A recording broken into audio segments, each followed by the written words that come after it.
Friends, आज की class में मैं आपको हिंदी से संस्कृत में वाक्य कैसे बनाते हैं ये सिखाती हूँ। तो चलिए आज हम क्लास शुरू करते हैं। तो सबसे पहले हम जब हिंदी से संस्कृत में वाक्य बनाते हैं तो उसके लिए हमें ये 3 चीज़ें महत्वपूर्ण होती हैं। क्या क्या होती हैं? पहले कारक चिन्ह, दूसरा विभक्ति रूप और तीसरा लकार। ठीक है। तो पहला जैसे कारक का प्रयोग हम क्यों करते हैं? क्योंकि कारक से हमें सेंटेंस बनाने में मदद मिलती है। वो मैं आपको बनाना सिखाऊंगी तब पूरा बताती हूँ। फिर होता है विभक्ति। कारक को देखकर हम उसमें विभक्ति लगाते हैं और क्रिया कर्ता के अनुसार क्रिया लगती है।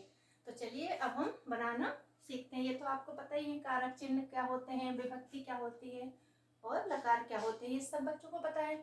अब इनसे हम सेंटेंस कैसे बनाते हैं हिंदी से संस्कृत में वो बताती हूँ। तो पहला सेंटेंस मैंने लिखा, सोहन पढ़ता है। तो अब इसमें कर्ता कौन हो गया? सोहन। सोहन करता है और काम क्या कर रहा है? वो पढ़ता है। क्रिया क्या कर रहा है? पढ़ता है। तो अब हम जब इसको संस्कृत में बनाएंगे तो क्या करेंगे? सोहन जो कर्ता होता है उसमें हम प्रथमा विभक्ति लगाते हैं।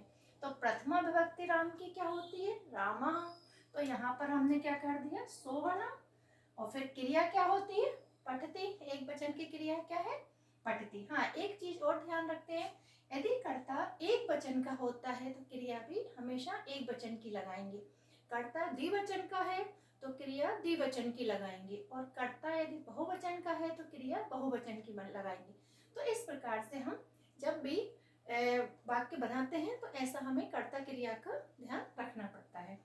अब आता है दूसरा, बनाएंगे सेंटेंस, सोहन पुस्तक पढ़ता है। तो ये कौन सा कारक हो गया?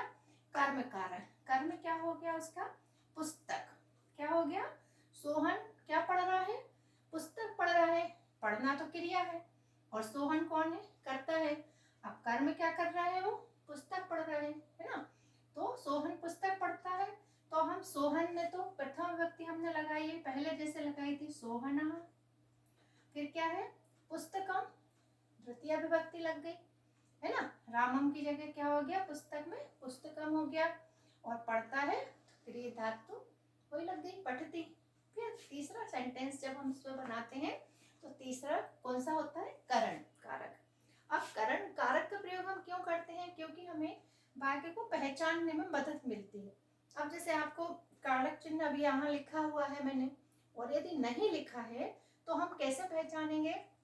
जैसे मोहन कलम से लिखता है, मोहन कलम से लिखता है। यदि इसकी जगह तुम्हें ये से चिन्ह नहीं आता है तो भी काम काय से कर रहा है, लिखने का काम काय से कर रहा है मोहन, सोहन, तो हम क्या करेंगे? उसके हिसाब से उसमें करण कारक का प्रयोग करके तृतीय विभक्ति लगा के इस वाक्य को पूरा बना सकते हैं। तो जैसे सोहन है तो सोहन काय से लिख रहा है? कलम से लिख रहा है। तो कलम से, तो से कारक चिन्ह कहाँ आ रहा है?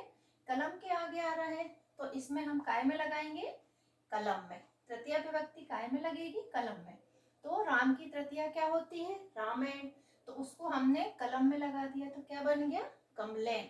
अब सोहना कमलेन लिख दी, क्रिया हो गई। बस सिंपल आपको कारक चिन्ह पहचानना है और उनके आधार पर जिस जहां कारक चिन्ह आ रहा है वहां पर आपको विभक्ति लगानी है। ठीक। अब चौथा होता है, माता पुत्र को भोजन देती है। तो माता किसको भोजन दे रही है? पुत्र को। तो यहाँ पुत्र पे है, कारक चिन्ह कहाँ आ रहा है? पुत्र के आगे आ रहा है। तो अब अपन माता क्या है? स्त्रीलिंग है। तो माता में प्रथमा विभक्ति नहीं लगेगी, स्त्रीलिंग वैसा का वैसा लिखाता है माता। अब पुत्र को, अब कारक चिन्ह कहाँ आ रहा है? पुत्र के आगे आ रहा है। और चौथे में संप्रदान में, संप्रदान देने के लिए यूज होता है। हमेशा कारक में जहाँ संप्रदान किसी को देने के लिए कोई बात की जाती है वहां पर हम संप्रदान कारक होता है और उसमें हमेशा हम चतुर्थी विभक्ति लगाते हैं। तो यहाँ पर राम की चतुर्थी विभक्ति क्या है? रामाय। तो क्या है? माता पुत्राय भोजनम ददाति, माता पुत्र को भोजन देती है। क्लियर हुआ? अब पांचवा आता है, क्या होता है? से। अब एक से आता है, पुस्तक से पढ़ता है, कर्म में आ गया। फिर दूसरा से जब आता है वो काय के लिए आता है? अलग होने के लिए। तो जैसे कोई चीज कहीं अलग हो रही है तो वहां पर हम अपादान कारक का प्रयोग करते हैं। तो अपादान कारक में कारक चिन्ह क्या होता है? से। अब वृक्ष से पत्ते गिरते हैं, तो अब वृक्षात से कहाँ आ रहा है? वृक्ष के बाद आ रहा है, तो हम वृक्ष में पंचमी विभक्ति लगाएंगे। तो पंचमी विभक्ति क्या होती है राम की? रामात। तो हमने काय में लगा दी? वृक्ष में लगा दी, तो क्या बन गया? वृक्षात। फिर पत्ते गिर रहे हैं, क्या गिर रहा है वृक्ष से? पत्ते। तो पत्ते में हमने क्या करा? जब एक पत्ता होता तो पत्रम कर देते, लेकिन यहाँ पर पत्ते बहुवचन है, तो बहुवचन क्या है? पत्राणि पतंती, है ना? बहुत सारे पत्ते गिर रहे हैं, इसलिए हमने पत्राणि पतंती, वृक्षात पत्राणि पतंती, वृक्ष से पत्ते अलग हो रहे हैं। क्लियर हुआ? अब आता है 6 वाला, शोभा रीता की बहन है।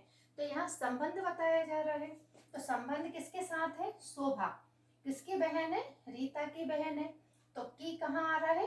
रीता पे आ रहा है, तो हम यहाँ पर षष्ठी विभक्ति कहाँ पर लगाएंगे? रीता पर। तो शोभा रीतस्य भगिनी अस्ति, शोभा रीता की बहन है। क्लियर हुआ? अब आता है बगीचे में मंदिर है। अब जहां पर अधिकरण कारक, अधिकरण कारक का क्या होता है? अधिकरण मतलब अधिकार है, तो मंदिर कहाँ पर है?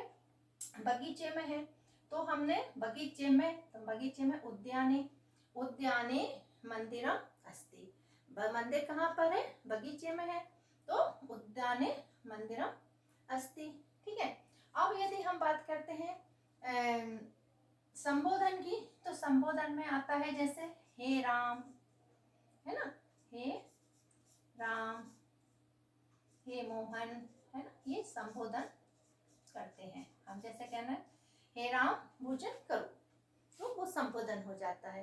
तो इस प्रकार हम वाक्य हिंदी से संस्कृत में वाक्य बहुत सरल तरीके से बना सकते हैं। अब यदि हम बात करते हैं इनको द्विवचन और बहुवचन में कैसे बनाना है, तो हम जैसे द्विवचन करता होता तो हम द्विवचन की क्रिया लगा देते, जैसे सोहन, है ना?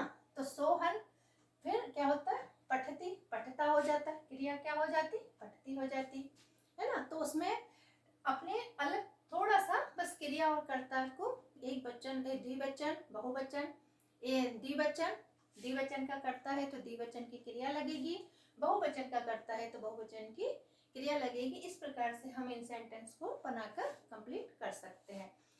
Thank you. यदि आज के वीडियो आपको अच्छा लगे तो लाइक करिए, सब्सक्राइब करिए।